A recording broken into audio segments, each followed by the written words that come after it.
bangag sa Pilipinas at tuyan nagitikang runada damdamag, dito'y PTB Cordillera. Ngimato iti 134% ti kaso ti dengue fever iti Baguio City. Karaman kadagiti kadwan iti kaso ti Barangay Gibraltar, isoan na ibilin manen ti naingat nga implementasyon ti Denguera program. Ni Janice Dennis para iti report. May katlo ti Barangay Gibraltar nga adaan iti nangato a kaso ti dengue iti Baguio City. Nasaruk 100 a kaso ti nailistada manipod Enero agingga ita. Ti daduma handa nga nagpahan nga naka-register kasi private ti ayanda.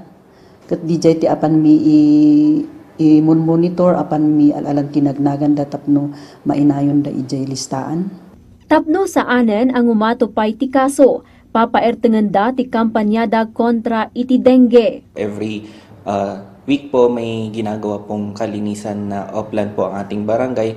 And addition to that, may mga programs po tayo with regards to Denguera, fighting the dengue.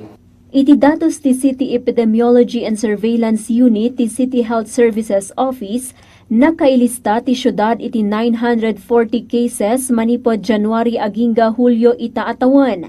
Ngimato iti 134% manipod iti 401 a kaso iti kapada a bulan idinapan atawan. 71% kadagitoy ket manipod mismo iti syudad, bayat adagiti daduma ket manipod iti sabali a lokalidad. Mataas talaga ang dengue natin. It's happening worldwide.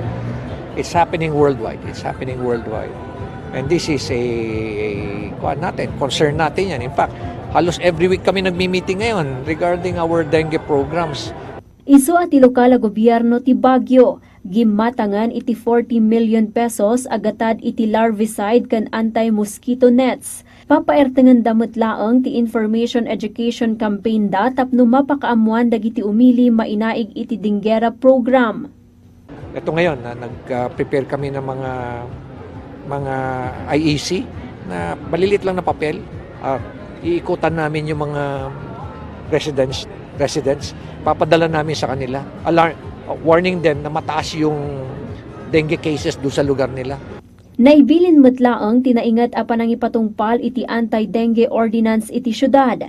Ti Baguio City Police Office, agrikrikos para iti inspeksyon kadwa dati CHSO.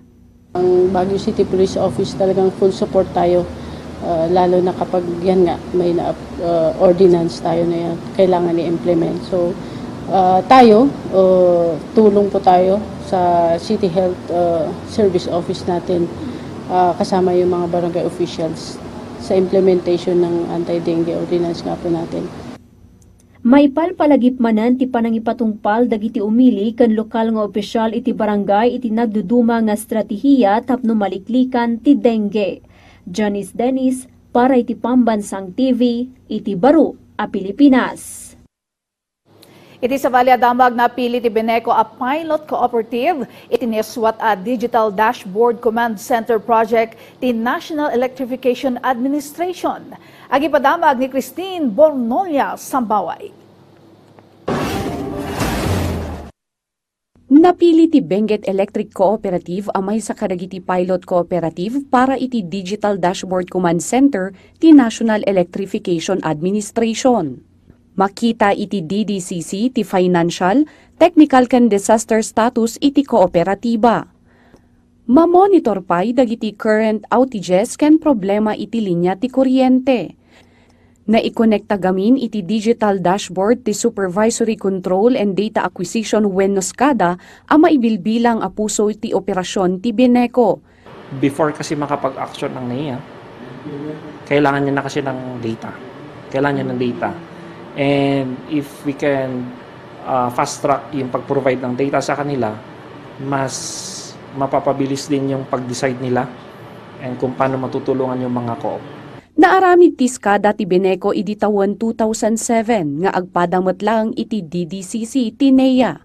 Panggap daytoy a mapasaya ati panagserbida kadagiti electric cooperatives ken kadagiti member consumer owners.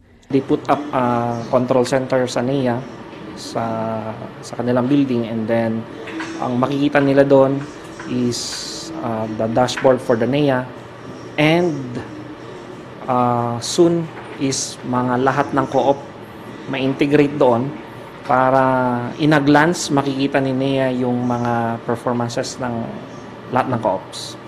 Manipod iti 121 a kooperatiba ken malaksid iti Beneco na pilimot lang a pilot cooperative ti proyekto ti Cebu 3 Electric Cooperative Incorporated ken Misamis Oriental 1 Rural Electric Service Cooperative Incorporated.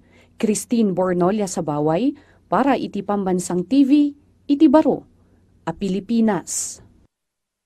Dagiti kang runana damdamag, dito'y PTV Cordillera. I-like, i-follow, kan ag-subscribe. Iti social media platforms ti PTV Cordillera, iti Facebook, TikTok, and YouTube.